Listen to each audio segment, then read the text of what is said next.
Welcome. We are live. Drop your city, drop your zodiac sign. It is I, Sacred Stripper. Today we're talking about fear of being liked. This is another conversation topic in our ongoing series for our monthly group healing, healing the muses and healing the mother wound. So today we're going to talk about what is the fear of being liked and how does it play into the mother wound? How does it affect us in our day-to-day lives? Welcome everybody. Drop your city and your zodiac sign. Oh yeah, I'm triple streaming. Let me pin a comment so you guys know what it is. Drop your city and your zodiac sign. Okay, so we know who's here. And as you know, I am Sacred Stripper. Tips are appreciated. Giving you this good energy. I love to feel your good energy back.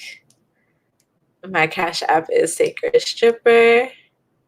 My Venmo is Sacred Stripper. My PayPal is admin@sacredstripper.com.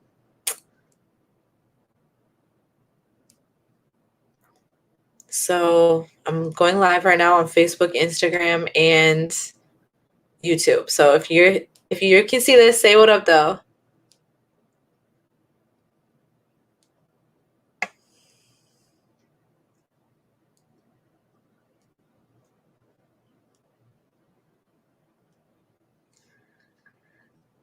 Okay. So I'm just gonna start talking, even though nobody's here. So you guys, I actually debated. It's funny that nobody's even here because I was literally just gonna film just a video, but I decided to go live. I had all my stuff set up and I just decided to go live. I think that is part of the fear of being liked, is that like sometimes it does take a toll on my energy to go live and talk with so many different people, even though I love it. I like talking to people. I can basically start a conversation up with just anybody. But sometimes it makes me a little nervous because of this underlying fear of being liked. And it comes from, like being singled out, being like, oh, she's special, being singled out for attention and getting negative or unwanted attention. A lot of people don't understand that when they're looking at someone who looks beautiful to them, who looks like a beautiful woman to them, they're looking at someone who's quite likely repeatedly been violated their entire life. So, you come to have a different relationship with attention when it's been forced upon you, or it's been negative or unwanted, or it's led to resulting in you getting hurt. For example, like I get upset because this guy is in the gas station hitting on me too much. My friend doesn't understand why I'm getting upset because I look good. She thinks, oh, well, you look good, or, of course he's paying attention to you. Look at how you look. And I'm like, yeah, and I'm afraid that he might try to kill me because I'm scared now, because that's what people do. If you don't give them back the attention that they want to get from you, they get really upset sometimes. And, being a vulnerable person in a vulnerable position, sometimes it can get to be like, it can be scary. And you see a lot of sex workers and former sex workers do things like wear really baggy clothes, cover up our bodies, dress down, or like let our looks go, especially if we're out of the industry, because it's like, or even sometimes that's also a self-sabotaging behavior within the industry. It's like, I don't even want to look good anymore. Don't look at me. Like, I don't want to be seen, and it's just like, yeah, it's because of that fear of being liked. So, hey, welcome. This holds us back from being visible in our businesses and in our lives. We got to find what works for us. Everybody has to find what works for them, regardless of who you are or what it is. It just has to work for you. It doesn't have to make sense to anybody else. It doesn't have to sound good or look good. or be good to anybody else. It just matters that it's good for you.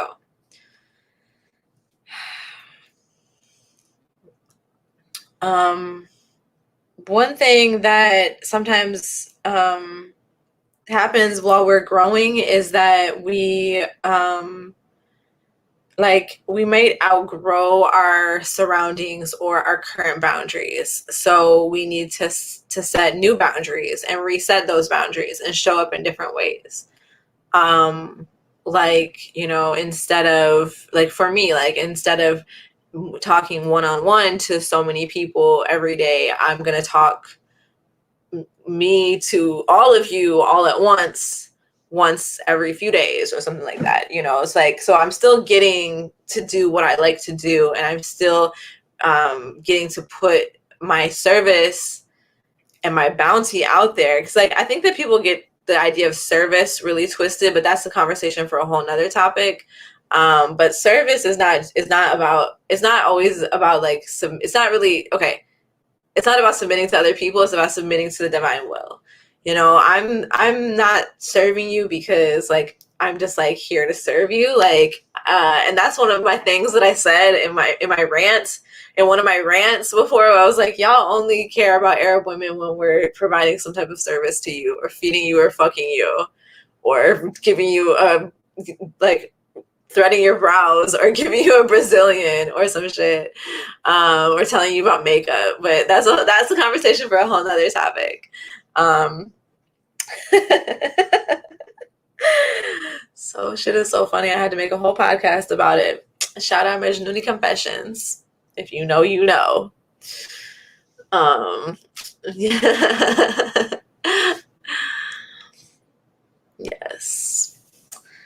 Like, that's why I made the joke that I deal with avoidant attached people rather than secure attachment people, because I'm like, these secure attachment motherfuckers don't even want to let me leave.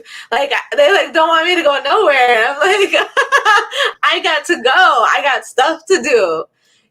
So don't let people tell you what type of relationship is supposed to be working for you. You don't have to, like, I think, like, a lot of people think that they're supposed to do things a certain way. And that also goes in with this whole fear of being liked. Like, actually, like, someone is going to love you for the worst parts of you, if they love you at all. And if they don't love you for the worst parts of you, then they don't really love you. That fear of being liked, it's like weird because it coexists with, like, this extreme people-pleasing need for likability. But we don't really, like, okay, so there's so many different things going on. One is trying to control the situation, in any situation, of how we're going to be perceived so that we're not hurt. And this is something that gets passed down generation to generation, and that's why it's part of healing the mother wound, and it's a generational curse. Because I literally, like, growing up, having, an elder tell you not to wear shorts because somebody's gonna look at you, or don't smile because they're gonna think that you're smiling at them, and then they're gonna come over. And I'm Muslim, so I grew up with, all the adults around me, most of them wore hijab, they covered. And the whole transition between being a child and being a teenager was really rough on me, because all of a sudden it seemed like I was dirty, I was untouchable. The same people that would give me a kiss and a hug before wouldn't give me a kiss and a hug no more. And that hurts, but then on the flip side of that, with, trigger warning, with abuse in the family, that's that fear of, a fear of being liked, of, like, I'm the special one. Like, I don't want to be the special one out of all the cousins or all the siblings, because that means that somebody's going to try to hurt me.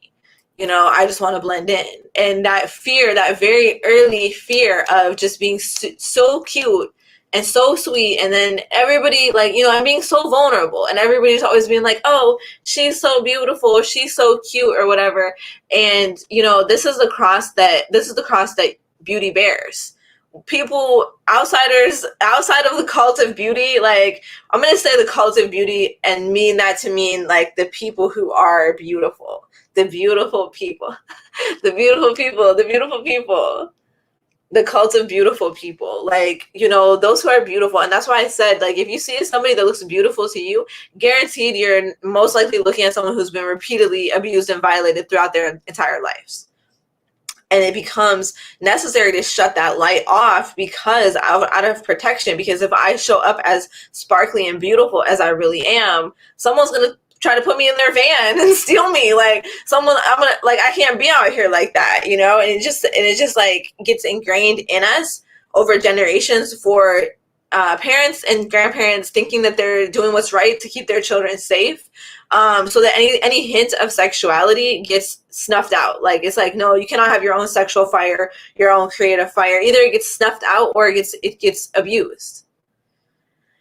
And one of the ways that it gets abused is by being a people pleaser, like by, you know, having to make everybody feel good and having to do everything for everybody that makes them feel good, with no limits on that. Okay, so now you're grown. So you know that's the experience growing up. So now the child is grown. And surprise, surprise, there's relationships that resemble those early formative year relationships. A lot of times we'll never really get the healing from our parents that we might want. That's why we do energy healing. That's one of the reasons why we do energy healing, because we can bypass all of that. And y'all can say what you want about spiritual bypassing, but if that gets me closer to where I'm trying to be, then I'm gonna bypass spiritually all day. So don't hate the player, hate the game. That's all I gotta say about that.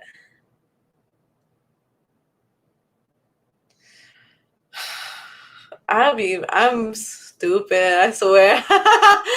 I be cracking myself up. I be cracking myself up. All right. So it is what it is. You can use spiritual methods powerfully. I definitely turn up my nose at everybody on the internet that I see, like, trying to say, like, dark magic is bad, and, you know, talking about, like, overemphasizing being a light worker. I don't identify as a light worker. I identify as a shadow worker, and this is what I work with. I work in the shadows of these issues that people don't want to talk about, like, who, you know, fear of being liked. Well, let's go into our fears. Let's not pretend that we don't have them, because that's not going to do anything. But when you face the fear head on, then you can actually address it and alchemize it. And it's magic. It works magically. Oh, gosh. I mean, fear of being liked is it's two sides to the coin. There's the fear of being liked, and there's the fear of being disliked. And they go hand in hand. Usually if you have one, you have the other. Next, we'll talk about the fear of being disliked so we can get real specific. But to be specific about the fear of being liked, it's a direct fear of bodily harm. Think about it. If somebody gets murdered, assaulted, or abused, or like violated in any way, who's the most likely person to have done it?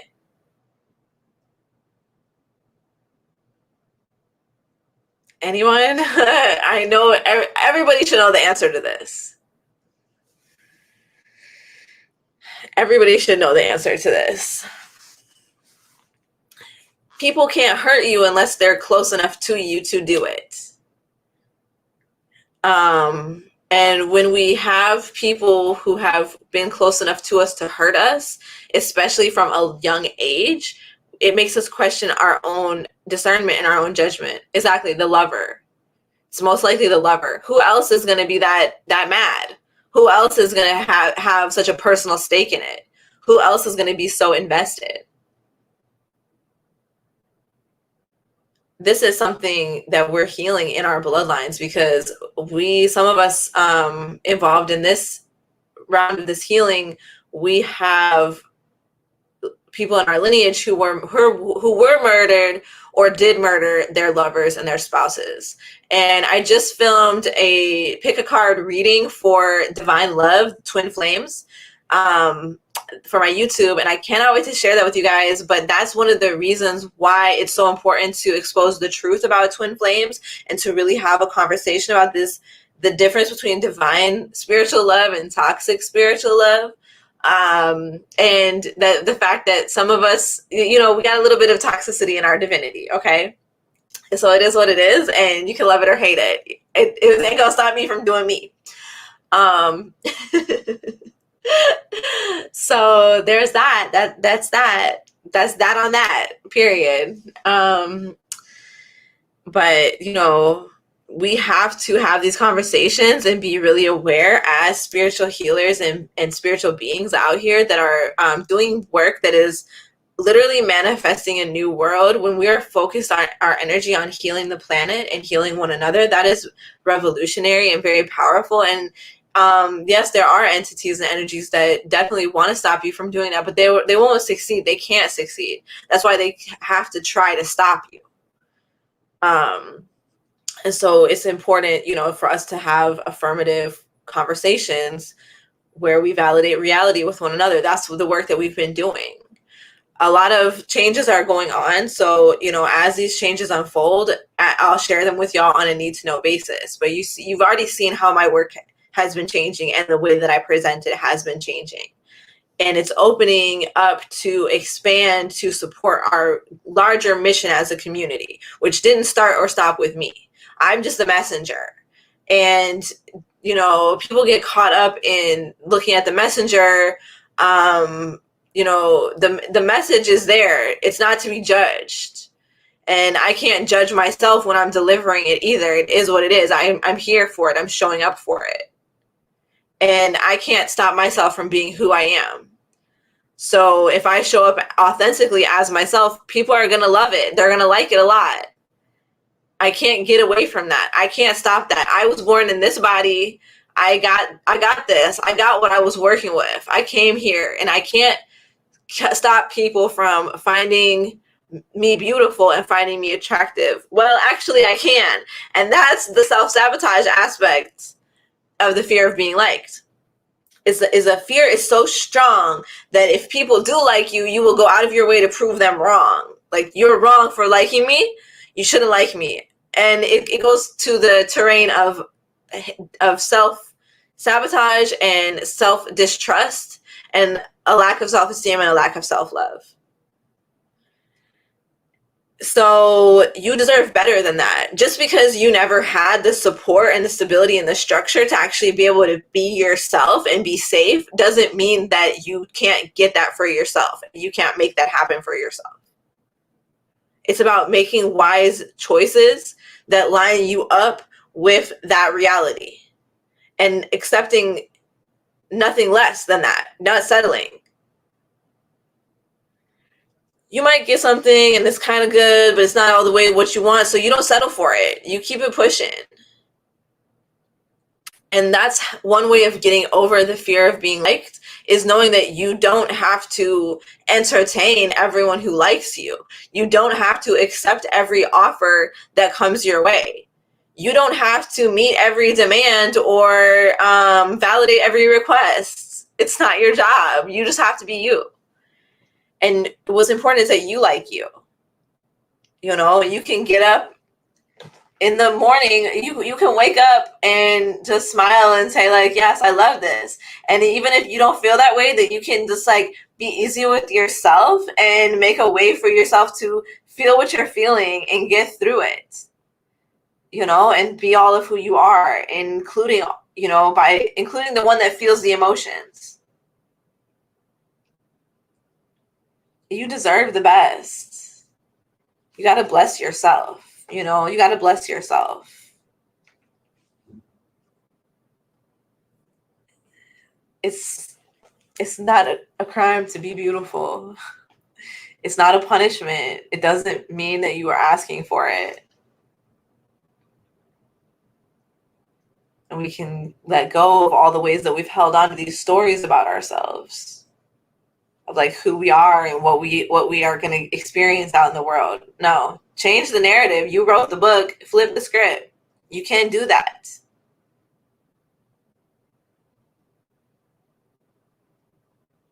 Deep down, you got to be you.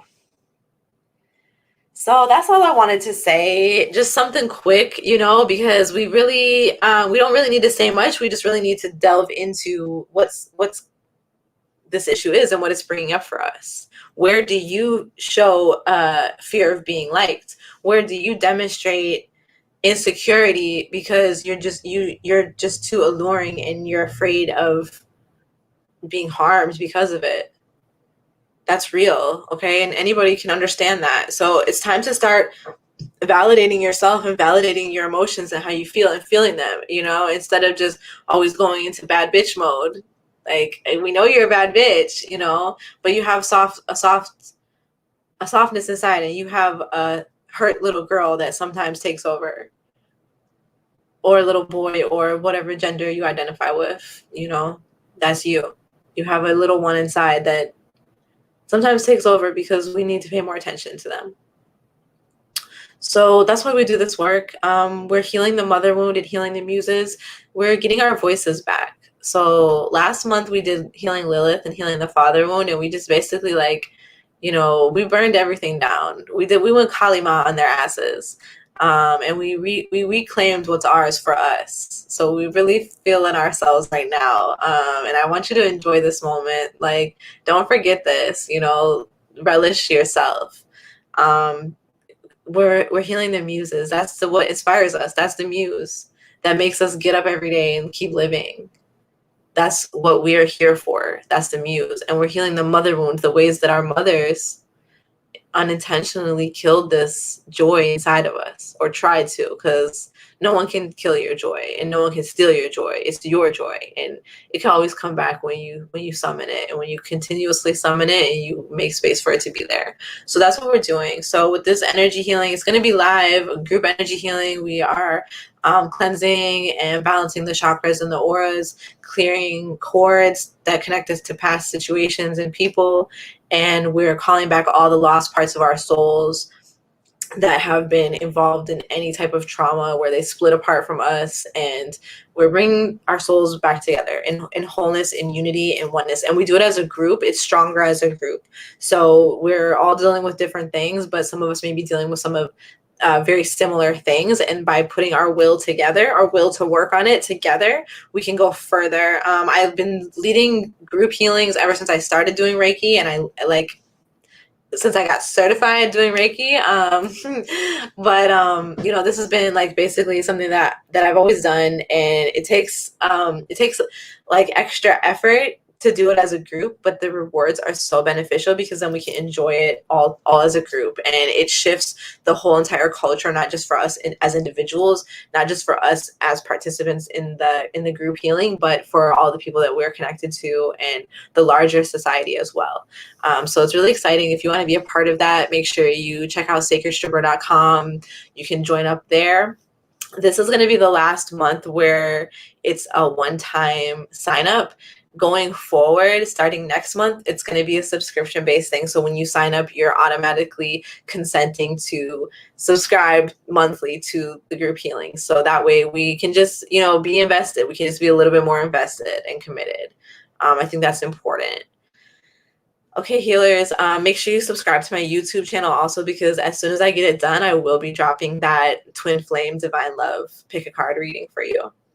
Peace, healers. Masalam.